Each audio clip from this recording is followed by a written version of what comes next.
Donc, bonjour à toutes et à tous. Merci beaucoup d'être ici en ce vendredi après-midi. Mon nom est Cécilia Akian. J'ai terminé mon mémoire de maîtrise en 2019 dans le département de démographie de l'Université de Montréal. Donc, depuis toute petite, j'ai toujours été fascinée par les langues, ayant moi-même été exposée à plusieurs langues, donc le créole à la maison en grandissant, ensuite le français, l'anglais et par la suite l'espagnol. Donc, les langues font partie du patrimoine culturel qui peuvent influer sur le parcours de vie de chaque individu. De plus, on vit dans une société qui se distingue beaucoup en Amérique du Nord par la concentration, la taille de sa population francophone. Donc, c'est donc dans ce contexte que je me suis interrogée sur les inégalités de mortalité qui sont observées selon le groupe linguistique au Québec. Compte tenu du temps limité que j'ai avec vous aujourd'hui, je vais vous présenter les grandes lignes d'une partie des résultats de mon mémoire, donc plus spécifiquement la mortalité différentielle aux âges adultes, donc selon le groupe linguistique pour l'ensemble de la province. Donc, au Québec, on va parler de trois grands groupes linguistiques, donc les francophones, les anglophones et les allophones. Par allophone, on se réfère à la population dont la langue d'usage n'est ni le français ni l'anglais. Dans la littérature, les différences de mortalité entre les groupes linguistiques sont caractérisées par une surmortalité des francophones et une sous-mortalité des allophones par rapport aux anglophones. Auparavant, la plupart des études sur le sujet utilisaient la langue d'usage à la maison, telle qu'inscrite sur les bulletins de décès. Donc, dans la majorité des cas, ces bulletins de décès étaient remplis par un médecin qui devait soutirer l'information d'un proche de la personne défunte, qui devait définir l'information ou qui n'inscrivait simplement rien. Donc, en effet, plus d'une fois sur 10, l'information linguistique sur ces bulletins était tout simplement manquante. Donc, on s'est donc questionné sur le réel degré de fiabilité de cette information qui comporte plusieurs sources de biais, en particulier pour détecter les décès des personnes allophones.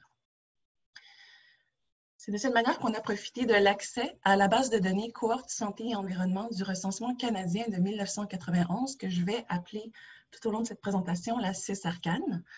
Donc, on a profité de l'accès pour valider et mettre à jour les résultats de l'espérance de vie à 25 ans avec plus de justesse, selon le groupe linguistique toujours, puisqu'on tire l'information linguistique directement du recensement de 91.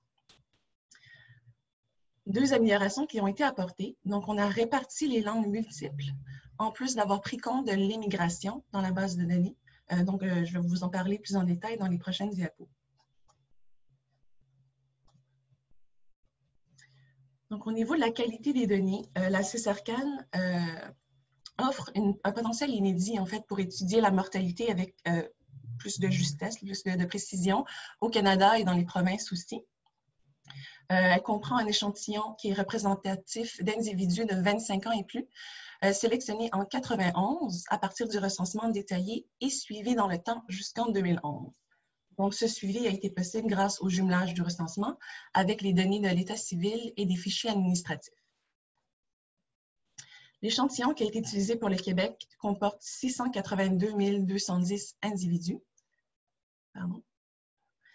Et parmi les principales variables qui ont été utilisées pour notre recherche, on a la langue parlée le plus souvent à la maison, qui reflète le mieux les comportements actuels de l'individu, les dates de naissance et de décès pour calculer l'âge au décès, entre autres, la dernière année de déclaration de revenus pour identifier les immigrants et estimer leur année de départ, et le lieu de résidence en 91, qui a été utilisé pour séparer la province du Québec en deux régions, donc soit l'île de Montréal et le reste du Québec. On a séparé ces deux régions compte tenu de la structure des mots linguistiques qui est très différente, notamment en termes d'immigration internationale et interrégionale. Donc, ce qu'on s'aperçoit, c'est que dans le reste du Québec, les francophones sont largement majoritaires, alors que sur l'île de Montréal, leur poids est beaucoup moindre, ce qui laisse plus de place aux anglophones et aux allophones. On remarque dans cette figure qu'il n'y a pas de langues multiples puisqu'on les a réparties. Donc, pour les bilingues à 50-50, trilingues, un tiers pour chaque groupe.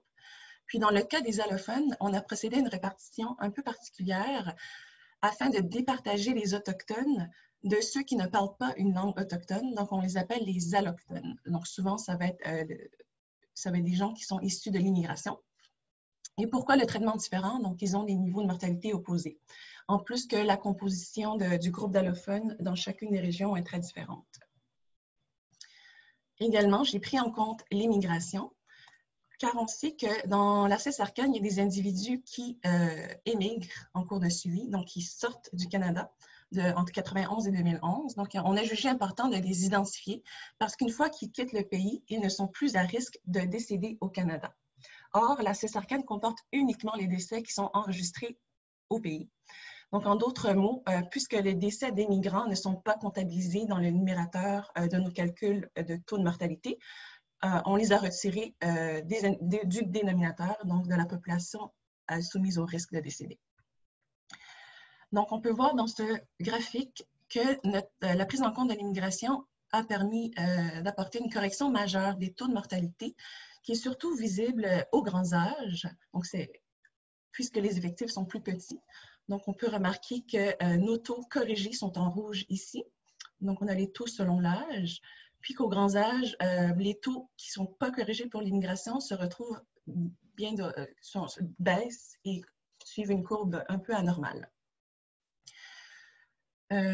J'en profite au passage pour mentionner deux limites de la CESARCAN, donc l'exclusion des pensionnaires d'établissement dans le recensement détaillé de 91 et les probabilités de jumelage qui varient selon les caractéristiques de la population.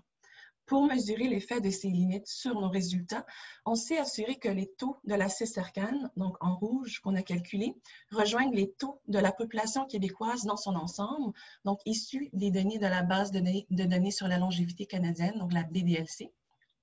Donc, on peut voir ce qui est le cas, ça se rejoint. L'effet des limites a causé un léger décalage vers le bas de nos taux à nous en rouge, mais l'effet est minime et l'allure des taux de mortalité est la même. Nos résultats ne risquent pas d'être biaisés par ces limites. Par la suite, ici, on présente les proportions de décès selon l'âge. Donc, on a construit des tables de mortalité. Et la proportion des décès issus de ces tables sont représentés par les courbes qui fluctuent. Donc, ce qu'on s'aperçoit, c'est que plus la taille de l'échantillon est petite, plus les fluctuations sont grandes, comme on peut le voir ici avec la courbe verte pour les allophones.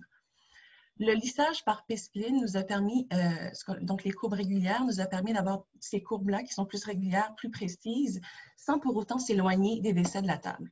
Donc, c'est vraiment à partir des fonctions de densité lissée par P-spline qu'on a calculé les espérances de vie à 25 ans, donc en extrapolant la fonction de densité jusqu'à 25 ans, bien sûr.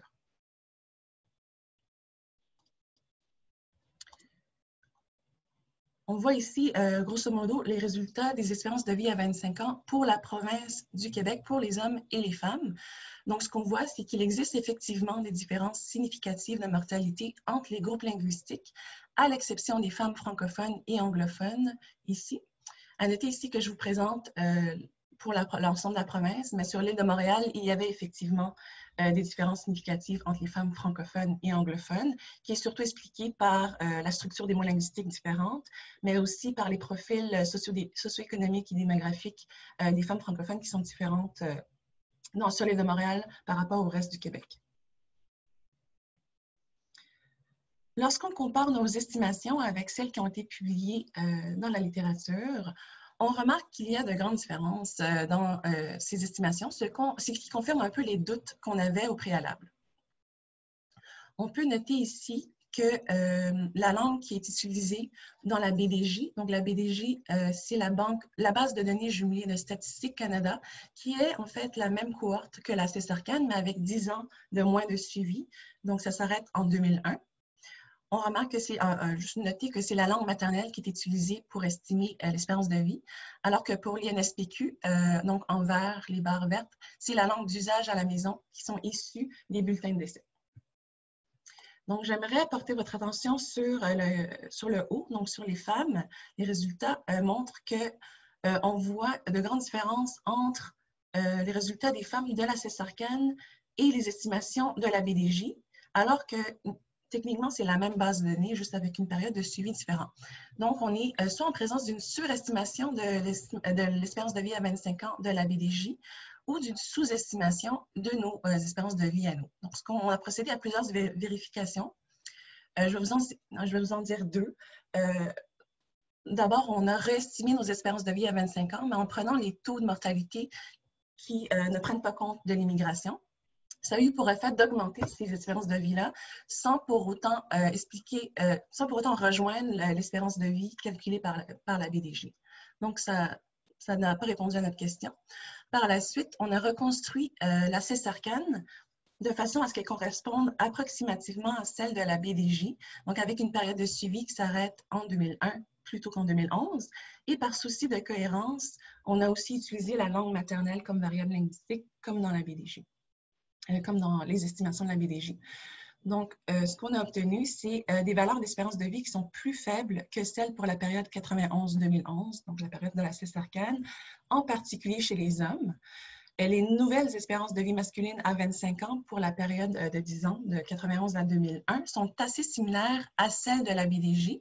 En revanche, chez les femmes, l'écart avec les estimations issues de la BDJ s'est accentué puisque nos espérances de vie ont diminué. Donc, ça n'a pas répondu à la question non plus. C'est alors qu'on a comparé les écarts, d'espérance de vie à 25 ans entre les sexes, donc en prenant l'espérance de vie des femmes moins les hommes pour chaque source de données. Donc, on peut voir ces écarts dans le tableau du bas.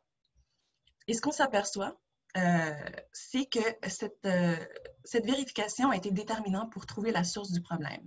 Donc, on remarque que pour la BDJ, les écarts sont considérablement plus élevés comparativement aux autres sources. Donc, on se retrouve avec des écarts de plus de 8 ans, peu importe le groupe linguistique, alors que les écarts pour les autres sources se retrouvent plutôt entre 4 et 6 ans. On a également validé l'écart entre les sexes pour l'ensemble de la province québécoise. Donc, avec la CESARCAN, on se retrouve avec un écart de 5,4 ans en termes d'espérance de vie homme-femme. Et avec la BDLC, on se retrouve avec un écart qui est très similaire. Donc, c'est suite à l'ensemble de ces vérifications on a confirmé en fait que les écarts irréalistes de E25, donc l'espérance de vie à 25 ans de la BDJ, sont faussés. Donc, on ne sait pas exactement d'où vient l'erreur puisque les calculs n'avaient pas été documentés. Puis, c'est vraiment pour les femmes, peu importe le groupe linguistique. En parallèle, on a pu comparer nos estimations avec celles de l'INSPQ. Donc, on constate deux tendances bien claires qui sont observées chez les deux sexes. Je vais peut-être retourner sur la figure précédente pour comparer plus facilement. Donc, ce qu'on compare ici, c'est les barres rouges, donc nos estimations en nous de la CESARCAN avec celles de l'INSPQ en vert. Donc, ce qu'on remarque, c'est deux tendances bien claires, autant chez les femmes que chez les hommes, que la mortalité des francophones est bel et bien surestimée et celle des allophones est largement sous-estimée lorsque l'information sur la langue est prise des bulletins de décès. Donc, on peut le voir effectivement que pour les allophones, leurs estimations sont nettement supérieures aux nôtres en termes d'espérance de vie, donc une différence de 3,6 et 3,1 ans pour les femmes et les hommes respectivement. Le biais provient probablement de la forte probabilité qu'il y ait eu une occurrence d'erreurs ou de réponses manquantes dans la langue enregistrée au décès dans les bulletins de décès.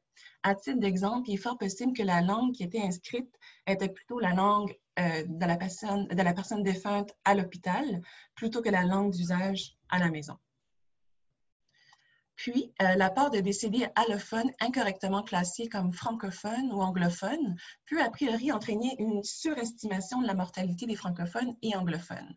Donc, on a effectivement constaté que chez les francophones, les valeurs d'espérance de vie de l'INSPQ pour les femmes et les hommes sont de 2,3 et 2,8 ans inférieures aux nôtres.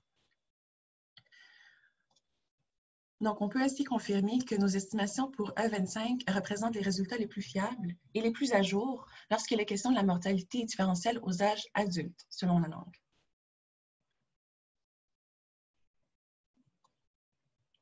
Donc, on a donc conclu qu'il existe bel et bien des différences significatives de mortalité aux âges adultes, selon l'appartenance linguistique au Québec, à l'exception des femmes francophones et anglophones, pour lesquelles les tendances de mortalité diffèrent uniquement sur l'île de Montréal. Pour la surmortalité des francophones, on remarque qu'on est en présence d'une réduction de l'écart entre francophones et anglophones, surtout expliquée par la convergence des profils sociaux, démographiques et économiques de ces deux communautés linguistiques. Et d'autre part, on note bel et bien une sous-mortalité des allophones qui est attribuée en grande partie par l'effet de sélection de l'immigrant en bonne santé.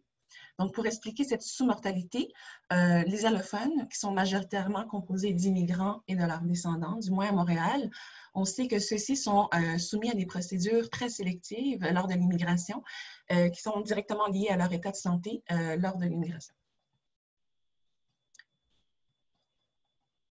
Donc, ainsi, la plus grande fiabilité de la variable linguistique dans la CIS-ERCAN nous a permis de constater que les écarts de l'espérance de vie à 25 ans sont moins importants qu'annoncés dans la littérature.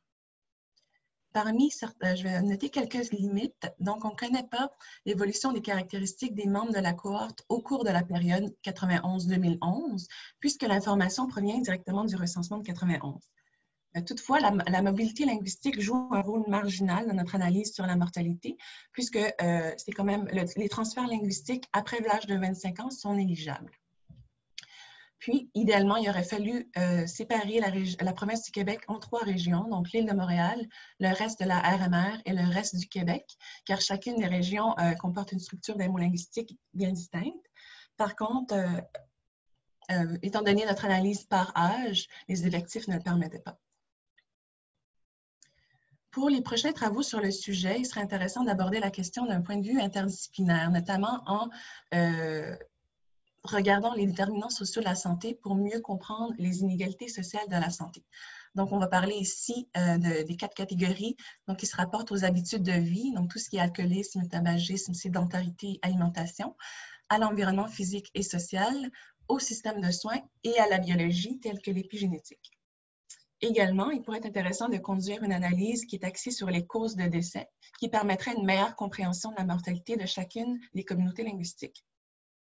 Et finalement, la période de suivi de la CIS-ERCAN a été prolongée jusqu'en 2016 au SIX.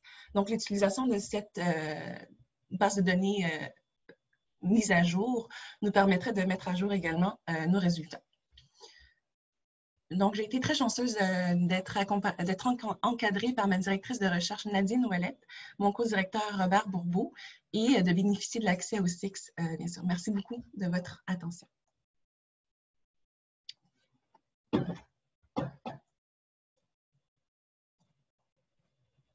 Merci beaucoup, Cécilia. Merci. Est-ce qu'il y a, je vais regarder dans le chat. Let's see. Oh oui, il y a une question. Quel logiciel a été utilisé pour le lissage? Alors, le logiciel qui a été utilisé pour le lissage, c'est R.